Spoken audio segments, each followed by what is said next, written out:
Listo, muy buenas tardes, queridos padres de familia, toda la gente que nos acompaña, los profes que se han unido también, a toda la familia EMDI en general, reciban un caluroso saludo en esta tarde en la que vamos a continuar con nuestras charlas del plan de vida. Como siempre, pues a sus órdenes, para quienes no me conocen, que creo que sí me conocen todos, mi nombre es Hugo Íñiguez, estamos encantados de poder compartir con ustedes en esta tarde con el equipo de Plan de Vida. Como siempre, a la cabeza de nuestra institución educativa y de nuestro proyecto, pues nuestra querida Cari, va a estar ahora también con nosotros en las charlas de Plan de Vida, nuestro querido Napo como parte del DESE y el Guitar Cosapaz que son quienes han preparado pues el día de hoy esta charla.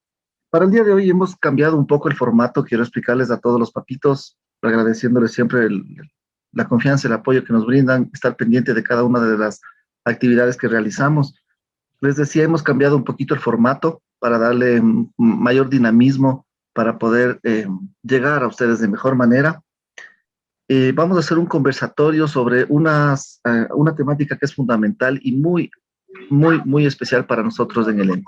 Desde que el EMDI vio la luz, digamos, hace muchos años, una de las visiones fundamentales que tuvo la institución fue mirar hacia el futuro y prepararles a los estudiantes con esa visión, con las herramientas que ellos necesitan, no para el hoy ni para el ayer, sino para el mañana, para el futuro, para cuando ellos tengan que salir a la sociedad y enfrentarse pues a sus retos profesionales, universitarios, etcétera. Entonces, con esa visión, con esa preocupación, siempre hemos mantenido este propósito, esta tarea de investigar y de saber qué nos depara la vida. Y mucho más ahora que la vida nos ha cambiado a todos, a toda la humanidad, pues ha habido un cambio severo con esto de la pandemia. Han habido cosas dolorosas y difíciles, pero también han habido cosas muy positivas de las cuales podemos aprender y sacar provecho. Entonces, esta charla se basa un poco en eso, en saber cuáles son estas herramientas que tenemos a nuestro alcance, las posibilidades y todo lo que podemos hacer, estamos a tiempo y con esa visión vamos a ir pues avanzando. Para poder hacer este estudio nos hemos basado, entre otras fuentes, entre otras investigaciones, en una publicación de la revista Economics que nos parece que es trascendental, que ha sido muy importante pues de esta información nos va a comentar un poco Napo, nos va a ir desglosando los puntos que se proponen en esta investigación para posterior a eso ir aclarando algunos temas, ir desglosando algunas preguntas que nos parecen súper importantes que todos tengamos en cuenta y todos cambiemos nuestra forma de percibir y de ver el futuro y lo que se nos viene. Y por supuesto, como les decía, con el apoyo y la claridad que siempre pues Cari tiene al respecto como líder de nuestro equipo y el apoyo de Edgar y quien les habla. Así que sean todos bienvenidos. Nuevamente, muchas gracias por toda su colaboración, el apoyo. Esperamos que esta charla sea pues de su máximo provecho y agrado. Así que mi querido Napo, te doy paso, bienvenido. Perfecto, muchas gracias, Huguito. Muy buenas noches con todos. Vamos a tratar estos puntos, más o menos son unos 20 puntos que he resumido sobre este artículo de la revista The Economist, quien realizó una publicación con el título Hacia una nueva normalidad, 2021-2030. Es como una pequeña guía de lo que puede estar ocurriendo en el futuro, a mediano y largo plazo, ¿no? En este punto, la revista abarca temas de cómo va a cambiar la sociedad, sus relaciones y la economía del mundo luego de los cambios que provocó la crisis sanitaria a nivel mundial. Teniendo en cuenta la emergencia del COVID-19 y la manera como han cambiado nuestras vidas, es difícil plantear la hipótesis de lo que sucederá en este 2021 de una manera positiva. Sí, y es por eso que nosotros debemos prepararnos para ese giro que va a haber dentro de muy poco tiempo, ¿no? Este es un resumen, un pequeño resumen de los 20 puntos que se abordan, ¿no? En distintas perspectivas, que fueron analizados más o menos por 50 expertos sobre lo que se viene para esta mitad del siglo XX, más o menos desde hoy, desde el 2021, desde este año, el segundo semestre de este año, hasta el 2030, ¿sí? Como primer punto tenemos que los humanos, todas las personas desean volver a socializar. Aún así, el trabajo a distancia, el teletrabajo, llegó para quedarse, por lo que se seguirá trabajando en línea. En este sentido, las casas se adaptarán para esto y las reuniones se realizarán en lugares divertidos y diferentes cada mes, con el fin de cumplir con el objetivo de seguir el trabajo, ¿no? A distancia. Las juntas digitales tendrán múltiples espacios, ya que nadie quiere vivir atrapado en el tráfico y desarrollar desde la casa el tema del trabajo, ¿no es cierto? De igual manera, como otro punto, tenemos que las oficinas cerrarán en un porcentaje muy alto, ya que las tecnologías, las nuevas tecnologías como el Zoom o plataformas digitales están apoyándonos para que este tema del teletrabajo se siga dando, ¿no es cierto? Entonces, va a haber un porcentaje muy alto, ya que sostener las oficinas y los espacios dentro de las empresas se va a volver un poquito como más caro, y desde esa perspectiva se ofrece eh, el teletrabajo en las oficinas, ¿no es cierto? Entonces, los grandes centros corporativos y las grandes oficinas de las empresas medianas y grandes, en un futuro van a ser considerados y serán recordados como los mamuts desde del 1980 hasta 2020, y estos estarán catalogados como en extinción. Desde otro punto que es importantísimo también, desaparecerán las juntas en hoteles, ¿sí? Relacionadas al trabajo, ya que se acabarán los viajes de trabajo también, los congresos, las reuniones, tal como las conocíamos, ya no se van a abordar desde esa perspectiva. El turismo del trabajo, antes había mucho el tema del turismo desde el trabajo. Creo que desde estos análisis que se hacen, desaparecerán en un 50%. Las llamadas se volverán videollamadas, las juntas internacionales pasarán a juntas en línea y los congresos se convertirán en sistemas tecnológicos. Los lanzamientos de productos digitales y tecnologías serán apoyados por inteligencia artificial para promover las experiencias persona a persona, ¿sí? Desde la parte digital. Otro punto importante es el tema de que las casas se volverán aún más tecnológicas, ¿no? Se buscará que los hogares se adapten al trabajo diario. Eh, es decir, las empresas tecnológicas se dedicarán profundamente a solucionar este tipo de necesidades en las casas. También en este sentido cambiarán las ubicaciones, ya que la gente buscará vivir en espacios más amplios, ya no en condominios o en edificios, y la gente tenderá a buscar otros espacios para vivir, ¿sí? Las personas optarán por desplazarse hacia las afueras de las ciudades, etcétera, para buscar una ubicación física para teletrabajar, ¿no es cierto? Otro punto importantísimo es que la productividad también, en cierto sentido, ya no va a depender mucho, eh, la productividad ya no dependerá de un jefe que supervise las actividades, ¿no? Ahora los resultados van a estar evaluados desde la inteligencia artificial, y ahora se habla mucho de los KPIs, ¿sí?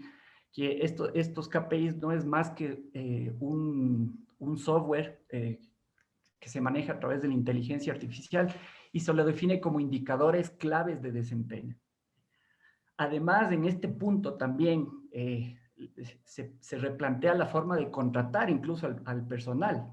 Será más fácil, económico y eficiente contratar el personal, y siempre atrayendo y buscar a los mejores, ¿no es cierto? A los más doctos para realizar las actividades de las empresas. Desde este punto de vista es importante mencionar que ahora ya las empresas no están buscando solo contratar personal local, sino también personal desde cualquier punto del mundo, ¿sí? Y siempre buscando los profesionales más preparados, ¿no es cierto? Entonces, una empresa puede estar buscando un supervisor de ventas, qué sé yo, en China, y es por eso que también desde esa perspectiva MD School ofrece preparar a los chicos, a los alumnos, con un perfil de salida preparado para estos escenarios. Es por eso que ofrecemos también los idiomas, ¿no? Ahora, el que no sabe inglés, como sabemos, está muy atrasado en el tema empresarial. Como otro punto importantísimo también, todo lo repetitivo se vuelve virtual y se fomenta el esquema de suscripción. Es decir, iremos a lugares físicos como gimnasios, etcétera, pero las ganancias no permitirán mantener esas estructuras desde lo físico, ¿sí? También aumentarán los servicios a domicilio por medio de la realidad virtual. Muy pronto, desde este punto de vista, los grandes eventos se vivirán por medio de unas gafas de realidad virtual o programas de realidad virtual que te proporcionan a ti una experiencia anterior, ¿no? Ya no necesitas ir. Y antes puedes experimentar esa experiencia de compra o cualquier tipo de experiencia de manera virtual, ¿no es cierto? Desde otra perspectiva también, las empresas que no invierten o que no inviertan por lo menos un 10% de sus ganancias en nuevas tecnologías desaparecerán, ¿sí? Las empresas tradicionales llegarían a ser menos competitivas en el 2020 y lo que 2021 en adelante mucho más, ¿sí? Y solo se espera que posiblemente las empresas que no se reinventen queden rezagadas o desaparezcan definitivamente, ¿no es cierto? Es por eso que desde ese punto de vista nosotros como institución, como el MD School está viendo a futuro, ¿no? Desde esa perspectiva y las personas que no estén preparadas para convivir con estos cambios y convivir con la tecnología no podrán acceder a muchas de las plazas de trabajo o a las oportunidades en esta nueva realidad, ¿no es cierto? Por eso que nosotros ofrecemos también mucho el tema de ser muy amigables con la tecnología y preparar a los chicos desde el tema tecnológico también. Otro punto también importante es el manejo de los datos personales, ¿cierto? Cada vez se vuelve más delicado la información personal. Entonces la gente pagará las cosas por suscripción, por el sentido de transparencia que involucra para no exponer nuestros datos. Las grandes marcas ya no valen las grandes marcas ahora van a valer mucho más por su credibilidad, ¿sí? Otro punto importantísimo también es que se reducirá la fuerza laboral drásticamente, ¿sí? Se va a optar muchísimo por que los procesos que son repetitivos se suplanten por la inteligencia artificial. Se estima que para el 2024 el sistema de inteligencia artificial ya manejará múltiples operaciones complicadas en millones de lugares, pero la adopción general se va a iniciar en este 2021. Consecuentemente, como es obvio, se supone que va a haber despidos a nivel global. El desempleo se va a dar por muchas razones multifactoriales y no solamente por la crisis económica, ¿no? Sino por este cambio y este giro que se apuesta mucho más por la inteligencia artificial en muchos de los campos. La educación no regresará a ser igual. La educación nunca va a ser igual, no va a ser lo que era, ¿no es cierto? Se va a volver y se va a mantener el tema presencial, sí, pero los colegios, las universidades se van a tener que adaptar tecnológicamente. Cada persona, cada familia obtendrá lo que necesita, es decir, se va a estudiar offline, online, presencial, inline, etcétera, ¿no? Como las escuelas y las universidades se van a transformar en un esquema híbrido, ¿sí? Compartiendo la virtualidad y la presencialidad, ¿sí?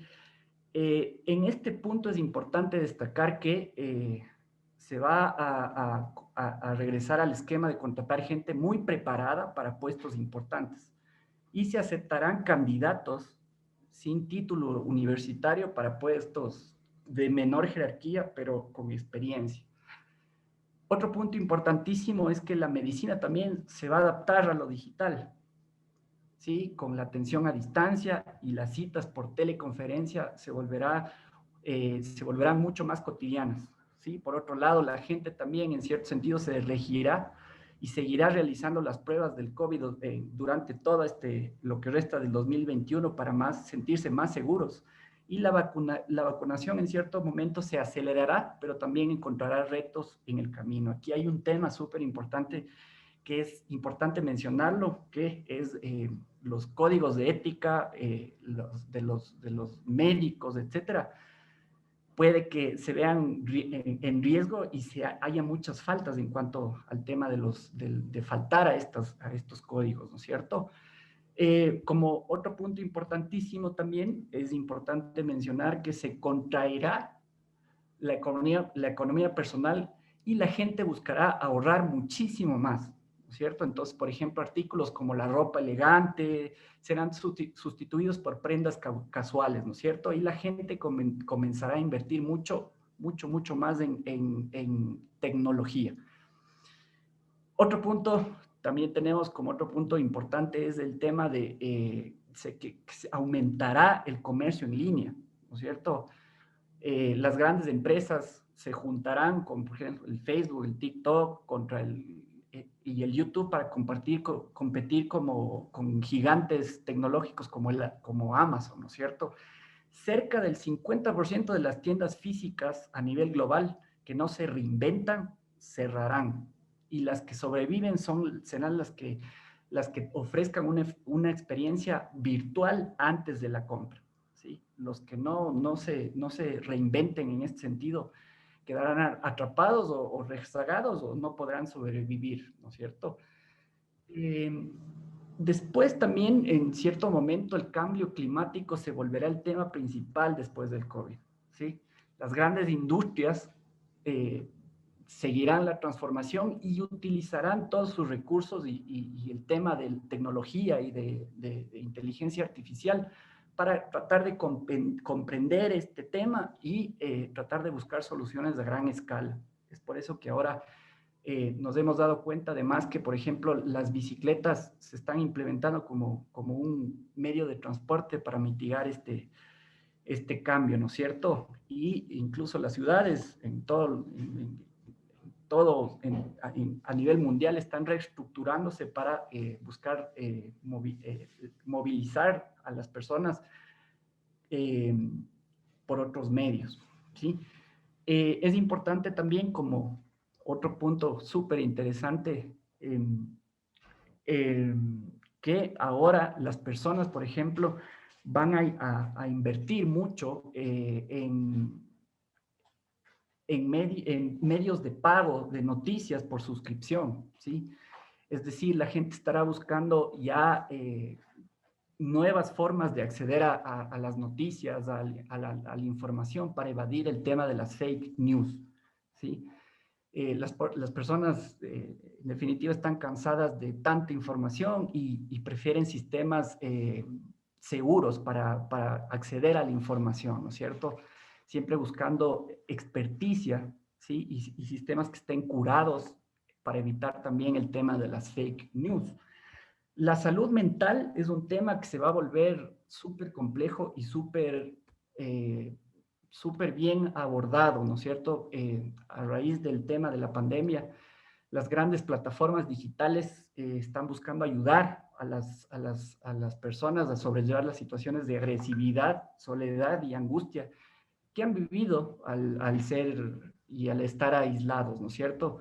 Uno de los grandes costes de los próximos años es la complicación para trabajar nuevamente en equipo. Las empresas están viendo cómo cada vez es más difícil encontrar personas que lideren puestos de trabajo importantes, ¿no es cierto? Es decir, va a existir a través de este tema de la salud mental en esta crisis, una crisis también en el tema del liderazgo, ¿sí? En las empresas. Esto va a ser pan de cada día. Otra parte también importante es que las grandes problemáticas como la educación, la salud, la energía, la seguridad, la política, la destrucción, cada vez más evidente de la clase media, van a ser temas súper bien tratados por las empresas tecnológicas que buscarán generar soluciones a estas problemáticas, ¿no es cierto? Grandes capitales serán invertidos en este punto para buscar resolver estos temas y se potenciará el emprendimiento social desde esa perspectiva. Otro tema que es súper curioso, ¿no? De cómo va a cambiar esta nueva normalidad es que todo se va a lo natural y a lo saludable, ¿no es cierto? El tema de comer saludable, las experiencias de interacción en el tema, por ejemplo, deportivo, se van a limitar a buscar otros espacios. Ya, por ejemplo, el fútbol o deportes de contacto cada vez se van a ir limitando, ¿no es cierto? La gente le dará mucho valor a producir sus propios alimentos, a meditar, ejercitarse, y esto será como el nuevo lujo dentro de las sociedades, ¿no es cierto? Y los productos suntuosos o los lujos que antes nosotros considerábamos van a ir perdiendo valor, ¿sí? El tema del reciclaje regresará con más fuerza también en esta nueva etapa, ¿no es cierto? Y la educación deberá restablecer el tema de la salud, ¿sí? Ahora vemos que la enfermedad es algo que es ajeno, la salud es algo que es propio e intrínseco del ser humano, ¿no es cierto? Desde esa perspectiva depende de las certezas que uno tenga, además de lo que se haga para estudiar, para estar saludables, ¿no es cierto? Entonces, los sistemas educativos tienen que darle mucho valor a este tema, ¿no es cierto? Y como último punto en este año, creo que las personas y la gente en general, la sociedad, replantea sus metas personales de trabajo, de salud, de dinero, incluso en el tema espiritual. Un nuevo inicio con valores más reales y con comportamientos que se transforman, ¿sí? Acumular, consumir y vivir por lo material pasan a segundo plano. La gente busca otras formas de vivienda, como les había manifestado, buscan espacios más grandes, lugares más abiertos, etcétera, ¿no es cierto? Las actividades al aire libre y los lugares abiertos tomarán preponderancia y en el tema, por ejemplo, de salud, en el tema deportivo, la gente buscará espacios de menos contacto, ¿sí? Entonces, deportes como el golf, el ciclismo, el andinismo tomarán preponderancia y es cuando la gente que ha estado alerta a estos nuevos cambios ha invertido mucho en comercializar productos para satisfacer estas necesidades, ¿no es cierto? Entonces, desde esa perspectiva, este es el ambiente que se va a vivir posiblemente en estos 10 años y es por eso que nosotros debemos de estar preparados y les brindamos esta información para que todos estemos con este conocimiento muy pendientes y podamos enfrentar los nuevos desafíos. Sí, gracias, Huito, gracias, Edgar. Muchas gracias a ti, Napito, por esa exposición, por todos los temas que nos has planteado. Bueno, para hacer esta parte que continúa, para empezar el conversatorio, vamos a dar paso a mi querido Ed Guitar, ¿no es cierto? Y a nuestra querida Cari también. Así que Ed Guitar y Cari, no sé ahí. De acuerdo. Muy buenas noches, Huguito. Muy buenas noches, Cari. Estimados padres de familia, bienvenidos a la 6ª charla de Plan de Vida. En esta ocasión decidimos realizar una investigación acerca de los posibles escenarios que nos presentan este futuro, especialmente en el tema de educación. Para esta charla, para este conversatorio, hemos analizado varias fuentes como la de la Dubai Future Academy, que es una iniciativa de la Dubai Future Foundation.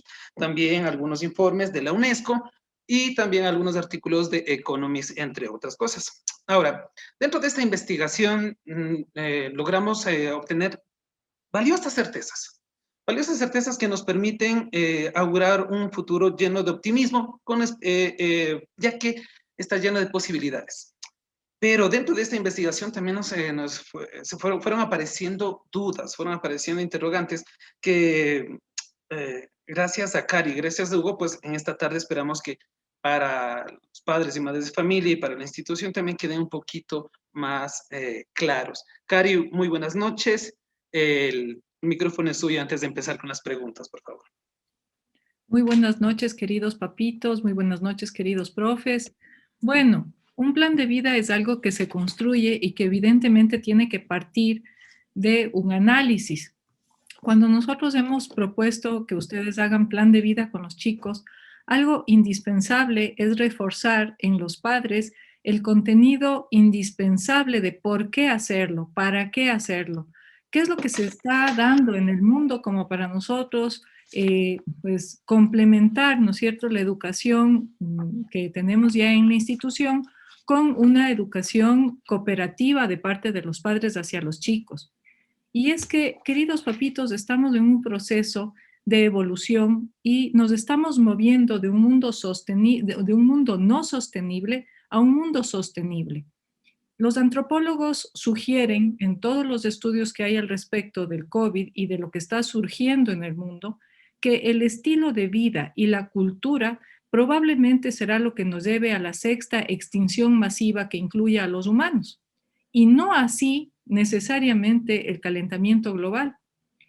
¿Por qué piensan esto los antropólogos? Porque el tema del comportamiento humano evidentemente genera lo que se llama cultura.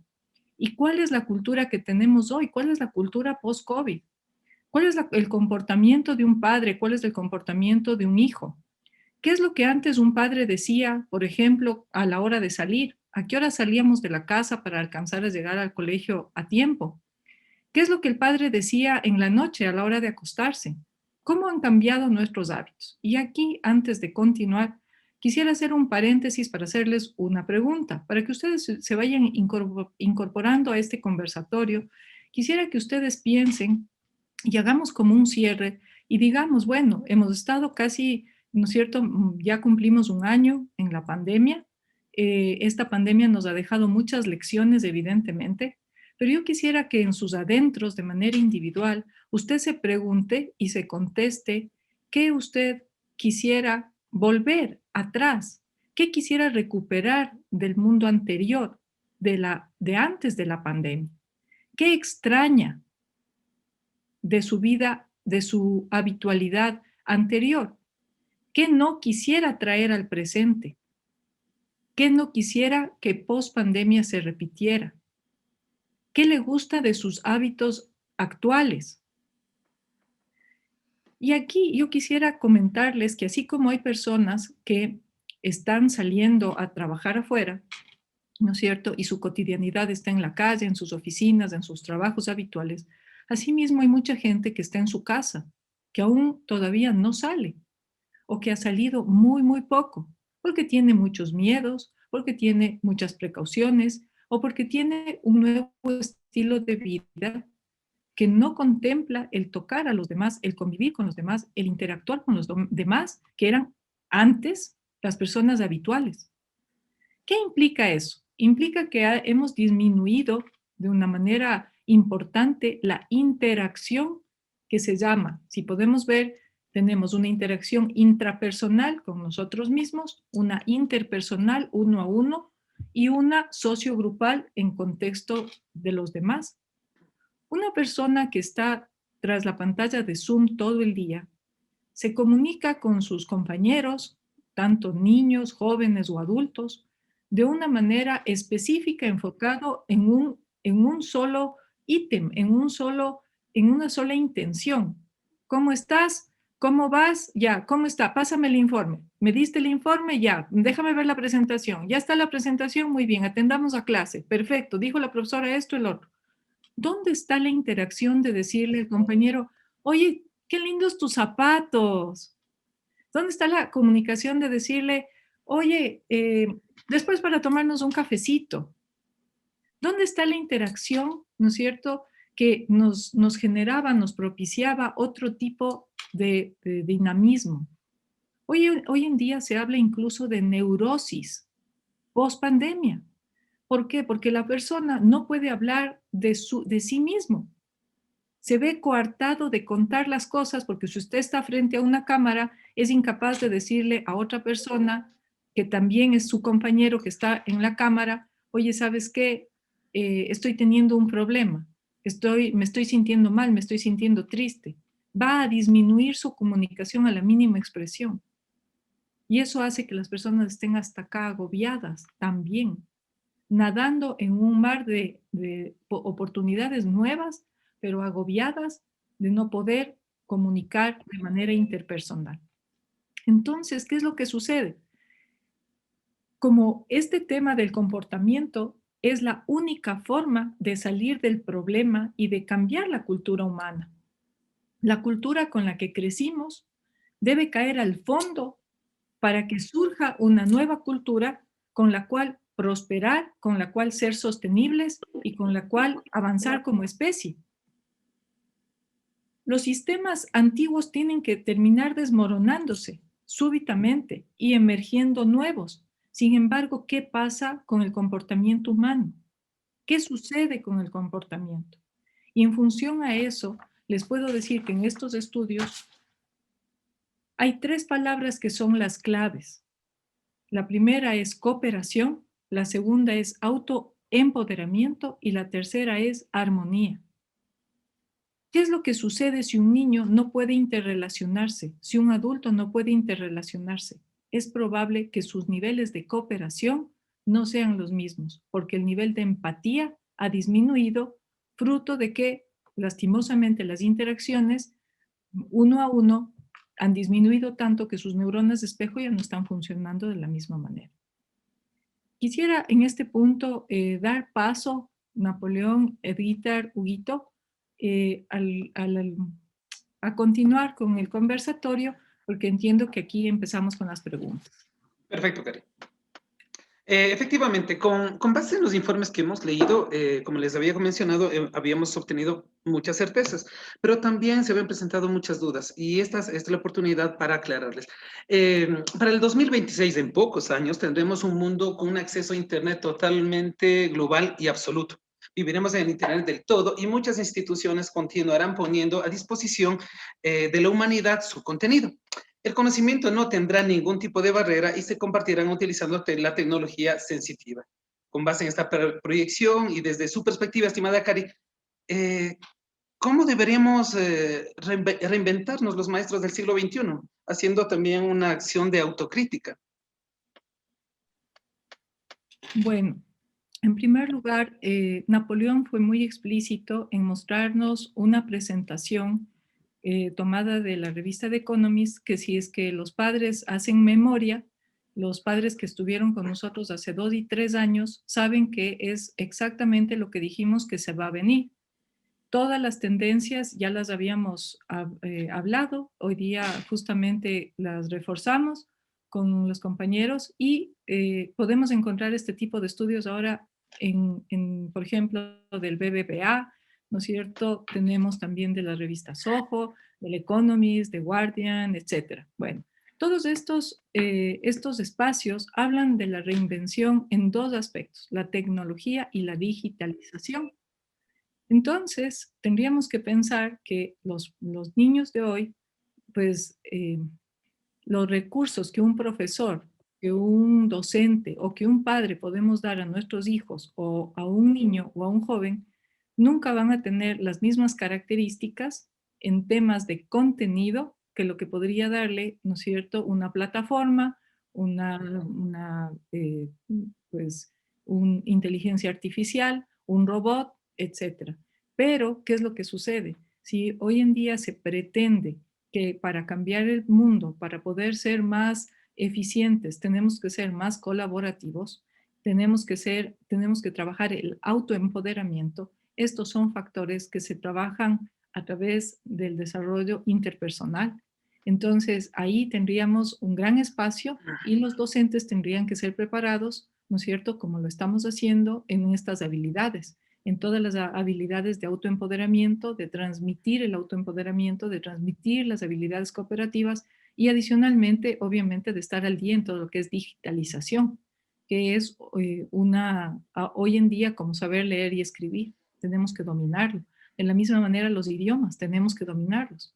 Si la mayor parte de procesos de digitalización y tecnología están en idiomas fuertes, como hoy en día, ¿no es cierto?, tenemos el inglés o el chino, ¿sí? Entonces tendríamos que nosotros pensar que por dónde vienen las oportunidades. Perfecto, Cari. Muchísimas gracias. Dentro de del informe que había presentado la Dubai Future Foundation, había hecho un estudio comparativo entre la forma de educar de hace algunos años y las predicciones que tenían para el futuro. Y ellos habían planteado que tradicionalmente la educación se había sostenido en la transmisión de habilidades convencionales como la escritura, la lectura, la aritmética. Actualmente la evolución en el mundo sostenido en la creciente evolución de la informática impone un cuarto componente o un nuevo componente que es la tecnología. ¿Cómo afrontamos este nuevo reto, Cari? ¿Cómo debería ser la interacción con la tecnología? Bueno, yo creo que, bueno, yo voy a contestar una partecita y me encantaría que Luito nos complemente, porque esto es algo que también lo hemos discutido muchísimo con los profes.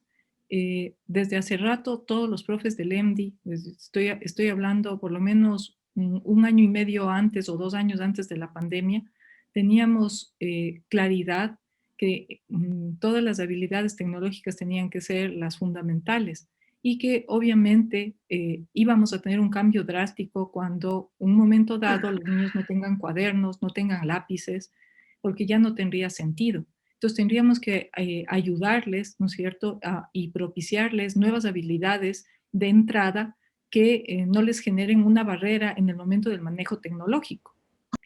Todo eso implica muchos cambios, porque imagínense ustedes, el Ministerio de Educación tiene una malla que para nosotros es una camisa de fuerza que de cualquier manera el EMDI la ha sabido sortear. Siempre hemos estado incorporando materias nuevas que permitan irnos acercando a ese perfil de salida tan indispensable como requieren los niños de hoy. Un perfil de salida totalmente pues, moderno, ¿no es cierto?, en donde se incluyan todos los elementos indispensables para una vida de éxito y de felicidad. Entonces, Huguito, no sé si usted les pone en contexto un poco a los papitos y a nuestros compañeros de qué es lo que sucede a nivel del Ministerio de Educación y del resto de colegios y qué es lo que está haciendo el EMDI al respecto. Claro que sí, Cari, con mucho gusto.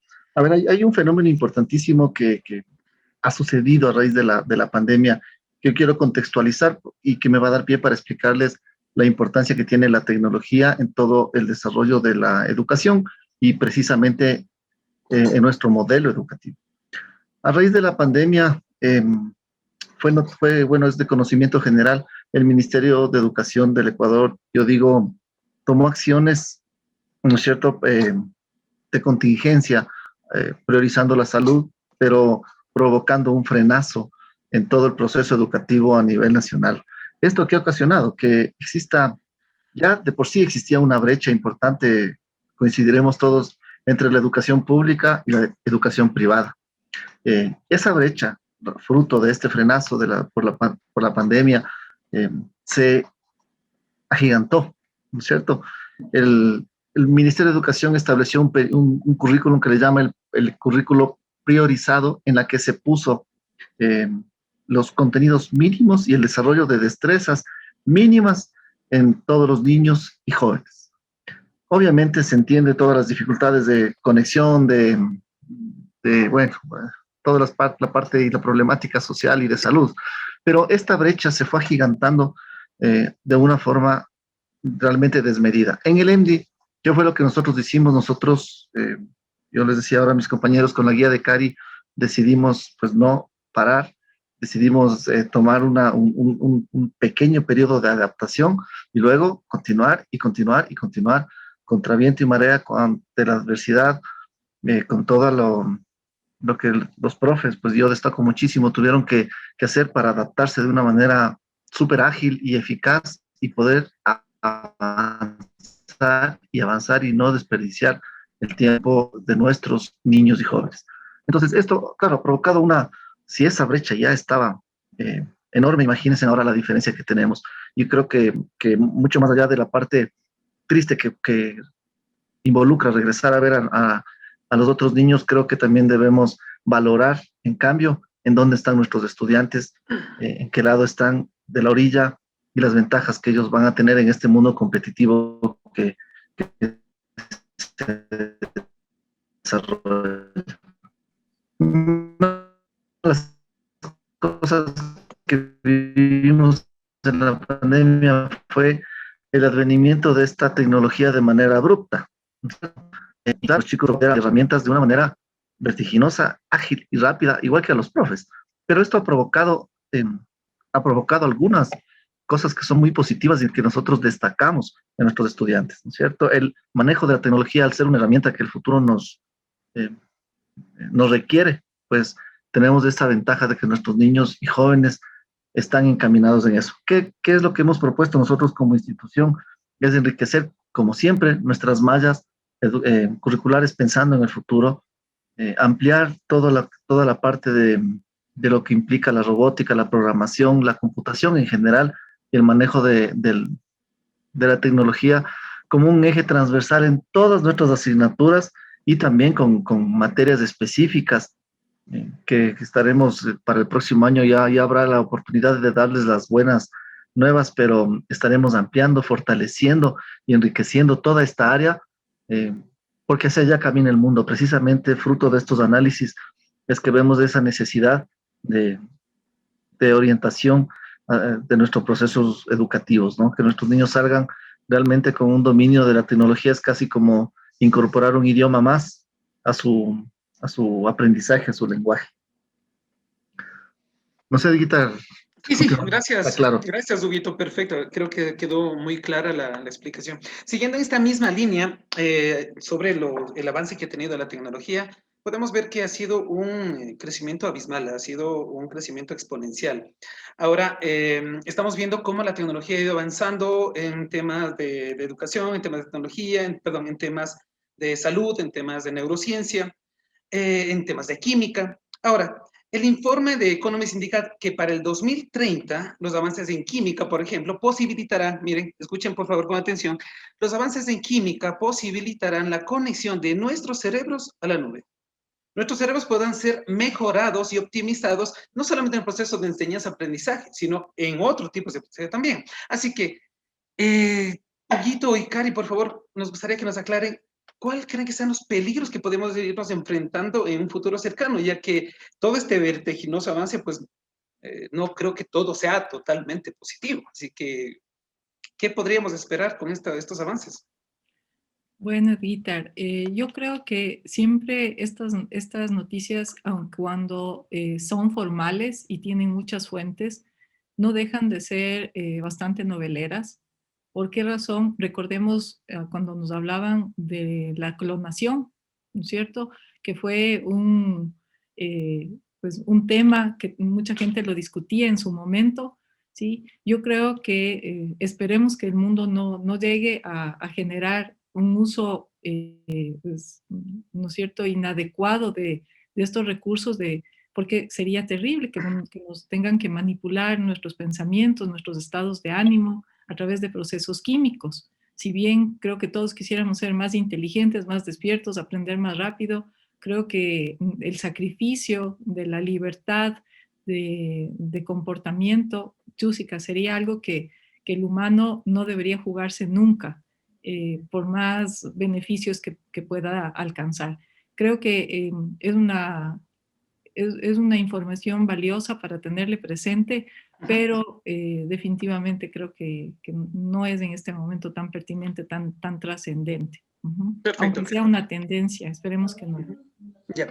Acuerdo, Cari. Para ¿Qué agitar les un permita poquito más, complementar perdón. este Ah, ya, tema? gracias. Sí, yo creo que es importante mencionar que pase o no pase, ¿sí? Y que lleguemos a ese nivel, nosotros siempre debemos apelar a que los chicos mantengan los espacios de socialización, ¿sí? Se habla mucho de que se quiere tomar atajos para ser más inteligentes, para optimizar los procesos de pensamiento, etcétera, pero la mejor manera, creo yo, e insisto, siempre es siempre fomentando el mejoramiento de las habilidades sociales, ¿no es cierto? Es por eso que nosotros creemos que es indispensable que pase lo que pase, nosotros no debemos evitar esos espacios, sino más bien debemos fomentar y fortalecer esos espacios.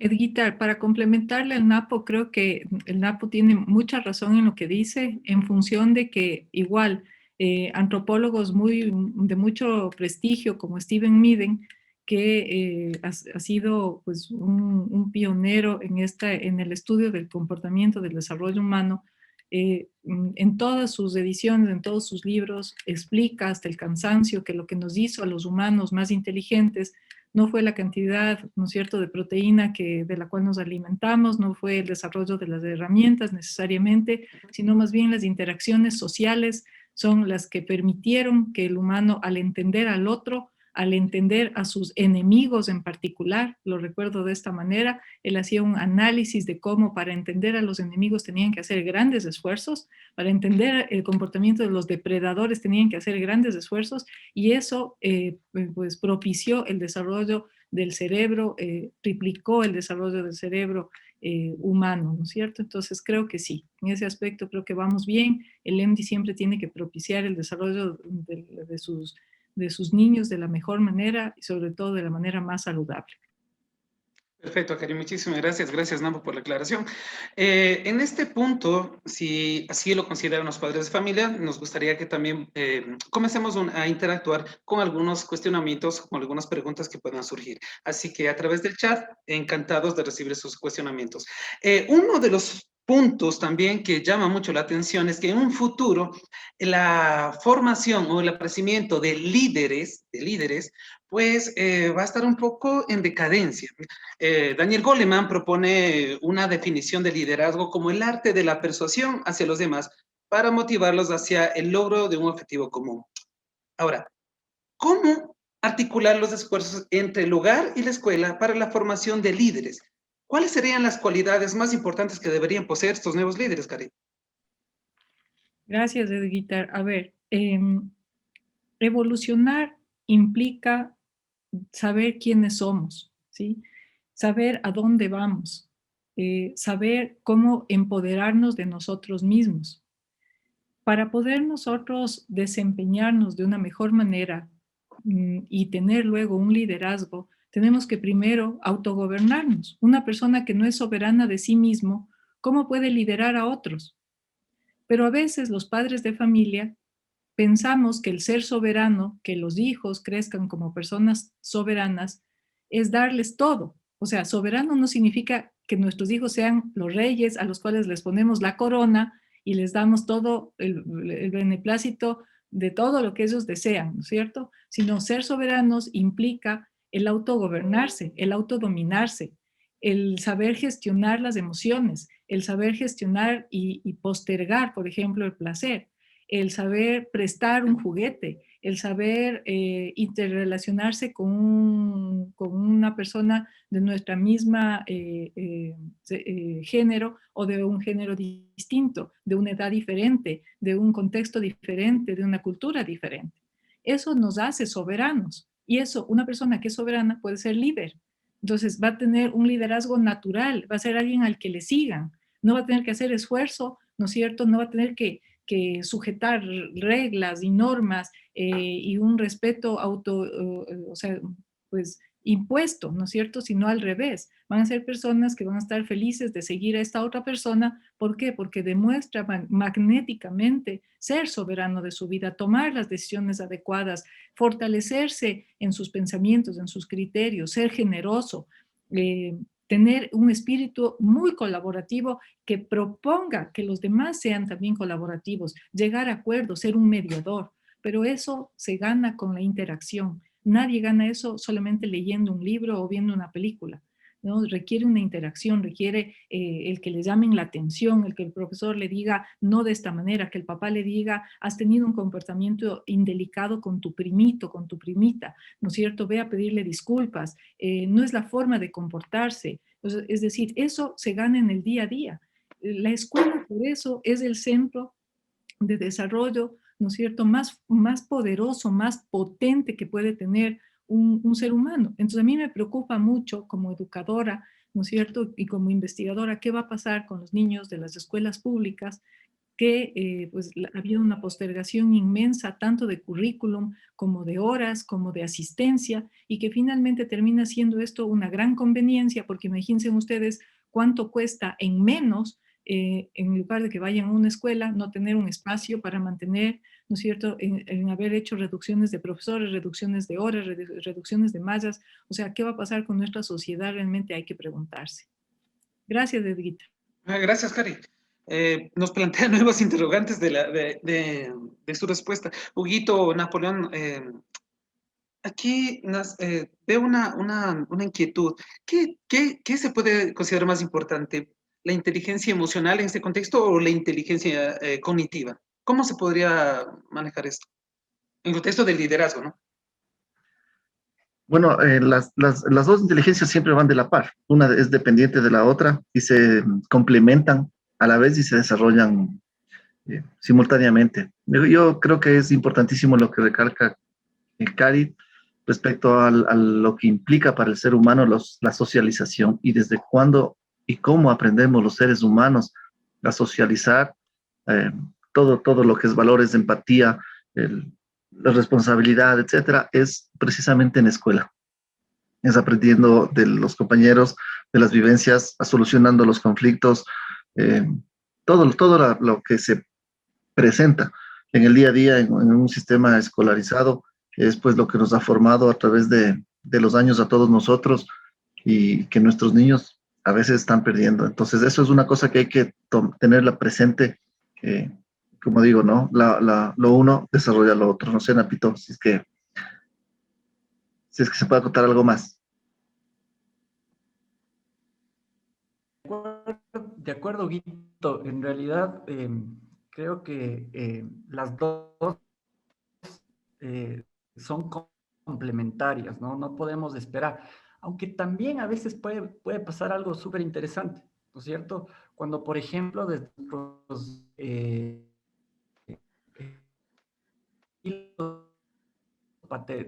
de paternidad, fomentamos mucho la parte intelectual y posiblemente la parte de los valores. Creo que sí puede haber una diferencia entre las dos, pero nosotros tenemos que buscar siempre el tema de las dos, ¿no es cierto? Entonces, no solo queremos personas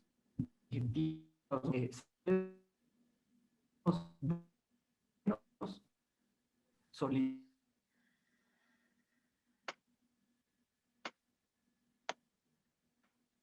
Bueno, Napito se quedó un poquito congelado, creo que es un tema de internet. Pero bueno, Edgar, dígame, Cari. para complementar esto, creo importante que los padres también se nutran de dos conceptos que son indispensables, que también construyen lo que es la palabra liderazgo. Y justamente es el hecho de entender qué es la autoimagen y qué es la autoestima, que usted me preguntaba esta mañana. Yo le explicaba a Edgar que autoimagen es la forma en que yo me veo y autoestima es la forma en que yo me quiero.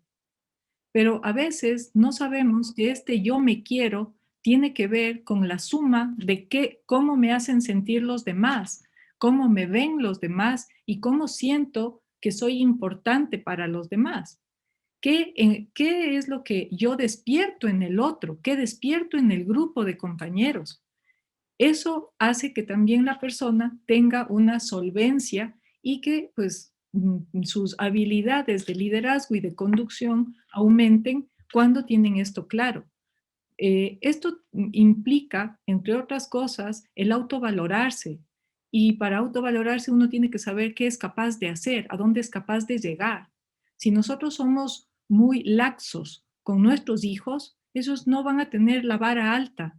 Nosotros les estamos haciendo que rodeen la zona de confort, cuando nosotros en este momento más que nunca tenemos que hacer que ellos busquen siempre la cima, ¿no es cierto? Quieran llegar alto, tengan un reto más complejo cada vez. Entonces, si tenemos una interacción en este tema de plan de vida y hacemos 5, 6, 7 preguntas en cada vez que nos reunimos, la intención es que cada vez vayamos aumentando una, hagamos 9, hagamos 10, tú puedes.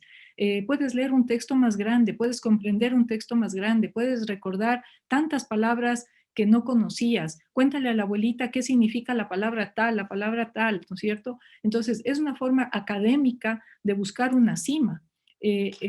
Por ejemplo, si es que te gustan las matemáticas, vamos a pedir pues que te hagan otro tipo de retos matemáticos, ¿no es cierto?, en tu plataforma en MIR, pues, los profes de matemáticas.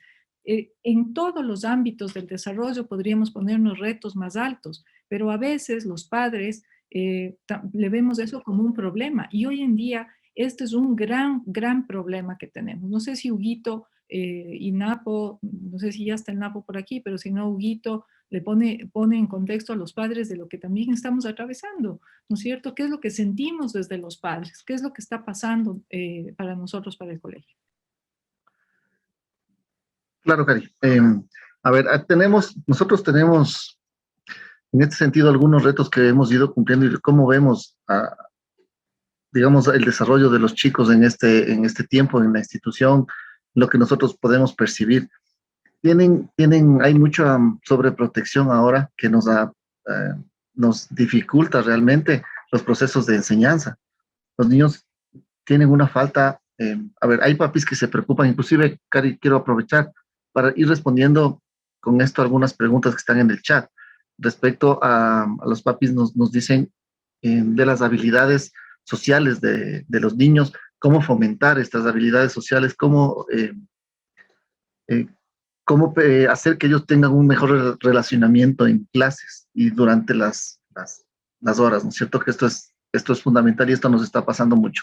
Hay que entender, número uno, que los niños vienen de un periodo de un año de estar viviendo una situación que nunca habíamos vivido ninguno de nosotros, de estar encerrados, de estar bajo la tutela y protección de los padres, en la que hay niños, inclusive ahora no quiero de ninguna eh, de ninguna manera quiero, digamos, hablar de manera negativa, pues, de lo que sucede en los hogares, pero pasa que cuando teníamos las clases virtuales y hasta ahora nos sucede, había niños que se despertaban un minuto antes de la clase, recibían clase en la cama, se sentaban y los papis mientras tenían la primera hora, los papis ya les ponían el café ahí al lado, necesitaban ellos a veces un esfero, una hoja, un lápiz, sacar punta el lápiz, escribir alguna cosa, lo que sea, y como los papis estaban ahí al lado, claro, les iban apoyando, pero eso les fue convirtiendo a ellos en, digamos,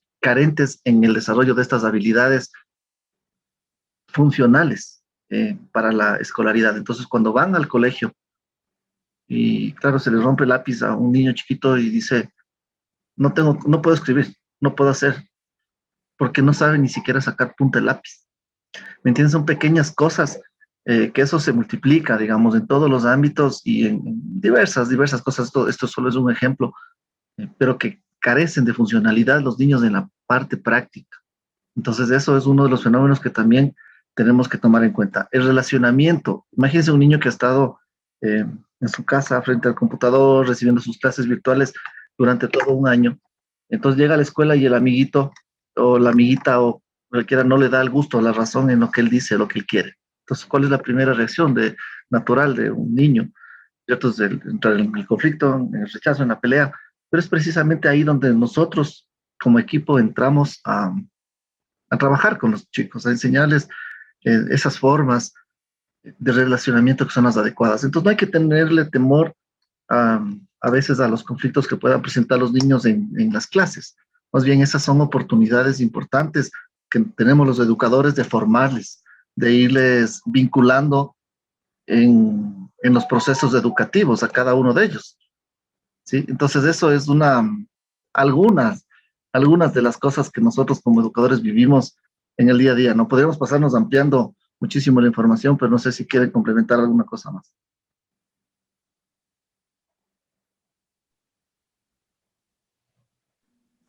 Mm, hasta ahí, continuamos, por favor. Uno de los puntos que habíamos analizado hoy en la mañana también era el tema de la evaluación.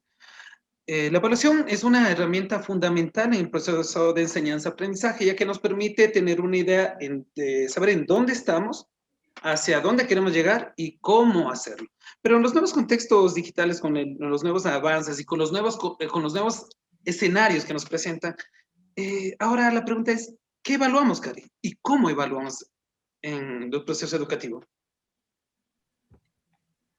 A ver, Edguita, básicamente hoy en día, lastimosamente, los temas de evaluación eh, no son algo frente a lo cual las personas se sientan tan cómodas, ¿sí?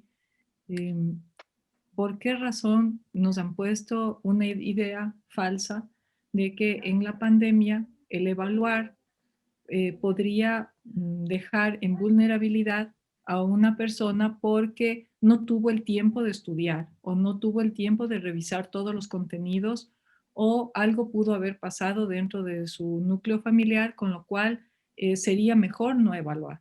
Las recomendaciones del Ministerio de Educación son hacia un tipo de evaluación que ya el Huguito nos va a explicar, que realmente baja nuevamente pues la intención académica, ¿no es cierto? Es decir, disminuye el rendir cuentas. En ese sentido, yo creería que esto es un mecanismo muy conveniente, ¿no es cierto?, como una figura general para mantener a una población no preocupada de algo más que en este caso están preocupados del trabajo, están preocupados de la enfermedad, están preocupados de muchas cosas. No queremos darles una preocupación más que serían las notas de los estudiantes. Pero es lo lógico, esto lo que hace es disminuir la calidad educativa en cualquier lugar. ¿Por qué? Porque si yo como docente sé que a mis hijos, a mis niños, perdón, no les van a evaluar, obviamente como docente también puedo yo bajar la calidad que yo estoy transmitiendo, ¿no es cierto? La calidad del contenido, la calidad de la clase. Y eso es nefasto para los niños. ¿Por qué? Porque nosotros sabemos que hay cosas que se tienen que hacer en ciertas edades y etapas críticas bajo parámetros específicos para llegar a potenciales de desarrollo, a dejarles a los niños en una zona de desarrollo potencial muy buena para luego sus universidades. Pero con esto, ¿qué es lo que se hace? Lastimosamente, los niños también toman una visión más laxa, los padres también están mucho más flexibles y obviamente los docentes también se podrían volver muy, ¿no es cierto?, muy flexibles también en este sentido, lo cual no nos ayudaría en una gestión global. Entonces, nosotros en el EMDI hemos buscado un mecanismo de evaluación que es una evaluación continua, una evaluación formativa. Bajo este parámetro, los docentes se pueden dar cuenta cotidianamente qué es lo que está sucediendo con el niño y a la vez tenemos nosotros un grupo de coordinadores que evalúan a los profesores para evitar que se genere esto. Contrastamos mallas que se entregan a los estudiantes con las mallas que se están dando en clase y podemos obviamente hacer una evaluación, una auditoría que nos permita a tiempo ir avanzando en los procesos que se hubieran quedado de alguna manera. Pero adicionalmente hay cambios en las dinámicas familiares. A veces ahora los niños se quedan con los abuelitos o se quedan con los tíos o se quedan en la casa del uno, en la casa del otro. Dicen, es que en esta casa no tengo la computadora, en esta casa me olvidé la computadora, no, o sea, los cambios son inmensos y frente a eso, obviamente, todos también estamos adaptándonos. Suguito, no sé si usted les comenta a los padres, pero Sí. también que les comente, ¿no es cierto?, qué es lo que estamos haciendo nosotros y cómo nos estamos organizando para también que todo esto, ¿no es cierto?, termine siendo en beneficio de todos nuestros niños y jóvenes. Perfecto, claro que sí. A ver, nunca ha sido postura del EMDI ser fatalistas ni estar viendo las cosas así en negativo, pero sí es importante que ustedes conozcan, o sea, toda la tragedia que hay detrás de las decisiones que han tomado, pues, como les decíamos, desde las máximas autoridades gubernamentales y del Ministerio de Educación en función a la pandemia. Lo que hicieron fue, el año pasado, recordarán, lo que hicieron fue, ante la suspensión directa de clases, establecer un portafolio como un mecanismo de evaluación de todas las asignaturas. ¿De qué constaba el portafolio? De los trabajitos que lograban hacer los niños cada semana. Eso constituyó la nota de todo el año lectivo. ¿Sí? Se dio una disposición, no existían exámenes supletorios, no existían estudiantes que pierdan el año, no existían todo ese tipo de cosas, se eliminaron. Para este año lectivo, lo que el ministerio planteó fue continuar con una evaluación a través del uso de portafolios por la situación que están viviendo en cada región del país. Entonces, eso es la evaluación y nos han prohibido directamente a los colegios que podamos tener evaluaciones formales de quimestres, de bloques, etcétera, ¿no es cierto? Entonces, ¿qué hizo el EMDI? Como les decimos, nosotros siempre hemos tratado de ser propositivos y ver las cosas desde la construcción, desde la creatividad y desde el optimismo. ¿Qué hicimos? Fue estructurar nosotros, por eso cambiamos y tenemos este año unidades didácticas. Establecimos de nuestro año lectivo, en lugar de tener los bloques y quimestres que teníamos, hicimos 8 unidades didácticas continuas, en las que los profes trabajan 5 semanas en cada unidad didáctica y hacen una evaluación continua y permanente de los contenidos que van impartiendo a los estudiantes. Así nosotros subimos, con ayuda de ustedes en el proceso de coevaluación que estamos siempre enviando. A propósito, hay papis que todavía nos deben la coevaluación, así que por favor, ¿no es cierto? Entonces, complementamos con su participación una evaluación que sea más completa, más justa, más dinámica y apropiada para nuestros estudiantes, que permita justo eso, que ellos se tengan que estar siempre midiendo y ante la adquisición de conocimientos. Quiero como corolario nada más complementar esto poniéndoles un ejemplo de lo que implica inclusive el bachillerato internacional, al ser una entidad a nivel mundial súper exigente.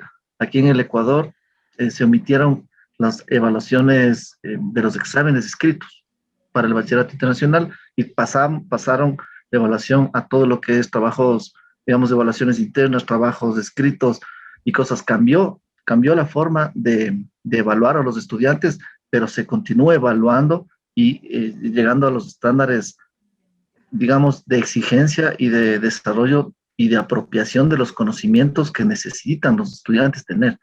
Entonces, por eso nuestra línea ha sido adaptarnos y no suspender la evaluación, que nos parece un proceso, parte esencial del proceso formativo de los chicos. Perfecto, Huguito, muchísimas gracias. A manera de pregunta final, quisiera comentarles que es impactante el hecho de ver, de escuchar y leer que la educación como nosotros la habíamos conocido simplemente no va a regresar. Eso es un hecho, no va a regresar como la habíamos conocido, pero sin embargo, la familia, las instituciones educativas, los docentes, los estudiantes, estamos frente a un hermoso y maravilloso reto. Cari, ¿cómo debería reinventarse las instituciones educativas y qué se debería priorizar en estos cambios? Bueno, Edguita, lo hemos discutido muchísimo con todo el equipo directivo y es algo que venimos viendo que es una tendencia y que con pandemia o sin pandemia no ha cambiado, solamente se ha acelerado el proceso. Eh, Desde hace muchos años, cuando nosotros empezamos a hacer una investigación para desarrollar el perfil de un individuo, un perfil de salida, siempre tratábamos de ubicar en qué contexto se estaban dando las circunstancias. Es así que nosotros, pues en años anteriores ya habíamos hecho varias compendios, ¿no es cierto?, de ciertas materias y ahora nos vemos totalmente inmersos en un proceso de evaluación materia por materia, grado por grado para el próximo año, porque si ustedes se dan cuenta, los papitos, especialmente de los niños más grandes, van a darse cuenta que los niños grandes no están utilizando, por ejemplo, cuadernos, que ellos hacen todo, ¿no es cierto?, en sus computadoras o en sus herramientas tecnológicas, en sus tablets. Y tal vez, por ejemplo, de lo que hemos visto en materias como matemáticas, probablemente sea una de las pocas materias en donde algunos de ellos que no tienen pizarra virtual dentro de sus tablets o un lápiz, ¿no es cierto?, que le permita hacer el ejercicio directamente en su tablet, eh, lo está haciendo en un cuaderno, pero la estadística en la institución es muy baja de estudiantes de grados superiores que estén utilizando lápiz, borrador, etc. Si nosotros vemos la tendencia en ese aspecto, nos damos cuenta de que de la misma manera en el caso de los niños pequeños. Entonces ahí se abre una gran pregunta y es el hecho de cuánto tiempo, ¿no es cierto?, destinar al desarrollo de ciertas habilidades que antes eran fundamentales, como saber escribir, por ejemplo. Y ahora tenemos que delimitar un nuevo concepto, ¿qué es saber escribir? Antes saber escribir era tomar un esfero, un lápiz, ¿no es cierto? Y lograr los trazos a través de un proceso de motricidad fina, de ubicación espacial, de lateralidad y una serie de parámetros que tenían que ser observados en este proceso y protocolo para dar un resultado específico. Hoy en día, ¿qué es saber escribir? Nosotros tenemos que enseñarles a los niños las letras dentro de digamos, de un teclado, y eso si es que existe un teclado, porque en una tablet aparece un teclado, ¿no es cierto? Pero ya no hay un teclado, y hay niños que ya hacen dictado de voz y luego tienen que ir corrigiendo. Entonces, es interesantísimo ver que, por ejemplo, antes se destinaban 3, 4 años a que los niños incorporen la ortografía, pero hoy en día, si tenemos un corrector, ¿no será mejor que el profesor le enseñe a utilizar bien el corrector y que luego el niño aprenda, ¿no es cierto?, a través de los procesos de lectura y cómo se debería afianzar, con cuánto tiempo se debería dar a estas horas que eran antes tan importantes como era la ortografía? ¿Tiene validez? ¿No tiene validez? Son discusiones que realmente hay que ponerles en contexto y darle la salida más adecuada pensando no en el ego de un adulto, no en el ego de una escuela, sino trascendiendo eso. Eso tiene que ser en la utilidad del niño cuando sea adulto. Y para eso nosotros estamos empeñados, Edita, en construir, obviamente, la mejor malla curricular que pueda tener una institución educativa, siempre pensando y puliendo pues nuestro compromiso, ¿no es cierto?, con los niños y con los adolescentes. Tenemos dos perfiles de salida que por lo pronto son inamovibles, que son el bachillerato nacional, ¿no es cierto?, que está a punto de tener unos cambios muy drásticos también, que ya Luguito nos comentará, y el bachillerato internacional, que todavía por lo pronto no nos ha hecho ningún cambio, y no sé si pues Gaby Merino está en la sala como para que nos comente de cómo nos estamos alineando también a formatos internacionales para que los niños y jóvenes de nuestra institución educativa puedan disponer de un título avalado también, en este caso, en Estados Unidos. De manera que, no sé, Huguito, si les complementa en este aspecto también. Claro que sí, encantado, Cari. Bueno, tenemos, como ven, nosotros somos incansables en estar investigando, innovando, proponiendo para todos los papis y para el futuro de nuestros niños. Creo que es eh, fundamental que nosotros entendamos algo como padres de familia, que debemos permitir que nuestros hijos se eduquen desde las necesidades que ellos tienen para su futuro y no desde los paradigmas que tenemos nosotros, raíz de nuestra formación.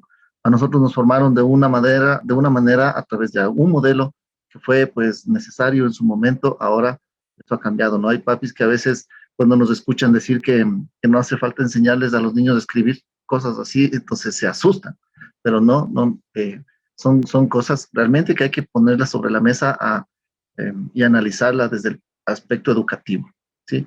Pero complementando lo que decía Cari respecto a los dos puntos que son el bachillerato. No sé si han escuchado, recién hubo una reforma a la ley de educación, ¿no es cierto? La Asamblea volvió un poco, están queriendo volver a todo lo que eran los bachilleratos por especialización. Todavía eso no está vigente hasta que no pase pues por todos los procesos que las leyes deben cumplir y que aparte de eso se establezca en el reglamento a la ley todas las particularidades que son necesarias. Pero de lo que se está hablando es que justamente se quiere volver a un bachillerato por especializaciones, pero no como teníamos antes, matemáticas, químicos, biólogos y ciencias sociales, como eran, al menos en mi tiempo, no sé, que yo veo muchos papitos, son más jóvenes, entonces eh, creo que la mayoría vivimos de eso, ¿no es cierto? Ahora lo que se quiere volver es un poco a que los estudiantes tengan bachilleratos por especializaciones generales, si es en ciencias, si es en artes, si son bachilleratos técnicos, si son en deportes, en diversas áreas, a veces de ecología y cosas por el estilo, ¿no es cierto? Que los colegios deberemos plantear a su debido momento. Entonces, por allá está apuntando el Ministerio de Educación para poder establecer todos estos lineamientos que veremos. Me parece que eso va a quedar para el próximo año tal vez, o para los próximos años de una reforma en ese sentido. Y con la noticia importantísima que les daba Cari, en el ENVI hemos estado justamente trabajando para que nuestros bachilleres, aparte de graduarse con el bachillerato nacional, el bachillerato internacional, ellos puedan hacer un bachillerato dual que se llama, que es un bachillerato que pues es reconocido y aceptado en los Estados Unidos. Es de hecho el bachillerato que se reconoce en los Estados Unidos a través de un programa con una, digamos, una institución que precisamente avala este tipo de cosas y es a través de un estudio. Es un tema que algún rato tendremos la oportunidad de poderles ampliar la información. Gaby me parece que está aquí. eh, Ella es como coordinadora del Departamento de Idiomas, está un poquito al frente de todo este proceso. Ahí, Gavita, no sé si nos cuentas un poquito cómo está, de qué se trata, qué los papis pueden esperar del bachillerato dual. Muy buenas noches con todos, qué gusto poderles ver el día de hoy a cada uno de ustedes. Pues sí, este ha sido un gran esfuerzo que hemos estado buscando. Siempre EMDI se ha caracterizado por la innovación educativa, como bien nos ha contado Huguito y Cari. Y pues sí, este es un tema que hemos querido buscar. Siempre dar más herramientas a nuestros estudiantes, darles nuevas oportunidades y siempre buscando lo mejor desde afuera para que tengan ellos más posibilidades en el abanico grande que EMDI les ofrece. Como dice Huguito, les estaremos contando más a detalle cada una de estas nuevas cosas que se vienen para el próximo año escolar. Como dijo Huguito y Cari también, trabajamos con la Fundación Académica que está a cargo del sistema dual, el cual nos brinda un bachillerato internacional 100% americano reconocido en todos los Estados Unidos y es particularmente del estado de Florida. Entonces, mayor detalle y mayores comentarios, pues con muchísimo gusto les daremos más adelante. Solamente queremos contarles que ya ha sido aprobado nuestro colegio y eso nos llena de orgullo y satisfacción para seguir adelante cada día por nuestros niños y para nuestros niños. Nada más, Huguito, una buena noche para todos. Gracias, gracias, querida Gaby. Bueno, ahí les dejamos la semillita, ya les estaremos convocando más adelante cuando tengamos ya finiquitado todo para darles toda la información detallada de esta nueva oportunidad que pues como escuela les queremos ofrecer. Evita, me parece que continuamos. Sí, Huguito, solamente esta era el último cuestionamiento que habíamos desarrollado. En este momento solamente me queda agradecerle a Cari, a Hugo, a Napoleón, al equipo gestor y sobre todo a todos los padres que nos han acompañado en esta tarde. Recordemos que cada una de estas charlas las hacemos con mucho cariño, con la intención de promover una convivencia inteligente con cada uno de nosotros, ¿sí? Así que nada más, Huguito, Cari, muchísimas gracias a todos los presentes y Huguito, el micrófono es tuyo. Claro, bueno, yo agradecer también a los papis, no sé si es que tengan alguna inquietud, quiero agradecerles por los mensajes súper cariñosos y afectuosos que nos han puesto en el chat. Pues el cariño es mutuo y les agradecemos por esa confianza y esa deferencia que nos motivan siempre y nos impulsan a seguir trabajando con mucho más ahínco y darles lo mejor de nosotros a todos ustedes y a sus hijos. Así que, bueno, simplemente también agradecer a todos los papis, a mi querida Cari, como siempre. Yo, pues, encantado de siempre poder aclarar cualquier inquietud que puedan tener. Ya saben, estoy a las órdenes y junto con todo nuestro equipo MD y mi Cari querida, pues ahí está, al frente. Igual, muchas gracias a todos, papitos. Siempre estamos a las órdenes para ustedes. Cualquier inquietud que ustedes tengan de manera personal, cualquier comentario, cualquier sugerencia, incluso pues cuando tengan un sentir que no están de acuerdo con algo, pues está muy bien recibido porque eso nos ayuda a crecer y a mejorar. Así que todas las observaciones son siempre positivas, de toda índole serán siempre positivas. Les agradecemos mucho siempre por su confianza y sigan trabajando con sus hijos. Plan de vida es esto, es construirnos como padres, es construirnos como personas, es orientar nuestras mentes, nuestros corazones a un futuro cambiante, a un futuro lleno de oportunidades y sobre todo, pues no ser padres laxos, porque eso no les sienta bien a nuestros hijos, no ser profes laxos, no les sienta bien a nuestros estudiantes. Nosotros tenemos un gran compromiso y es hacer de un mundo no sostenible un mundo sostenible y eso empieza por nosotros. De manera que un abrazo sostenido a todos en esta noche y esperando que todos se encuentren muy bien y que tengan pues un lindo jueves y un estupendo feriado. Muchas gracias a todos. Gracias, una buena Muchas noche. gracias, queridos papitos. Muchas gracias. Gracias. Muchas gracias. Gracias. Una excelente noche a todos. Buenas noches. Gracias, buenas noches. Gracias, buena noche. Una buena noche para todos. Gracias a todos, buenas noches, un abrazo, queridos profes. Gracias por todo. Para todos. Muchísimas gracias. Gracias, buenas noches para todos. Gracias, buenas noches a todos. Buenas noches, igualmente buenas noches a todos. Buenas noches con todos, muchas gracias, Huguito, profes. Buenas noches con todos, muchas gracias. Muchas gracias, hasta luego. Gracias a todos, buenas noches. Muchas gracias, buenas noches. Buenas noches, muchas gracias.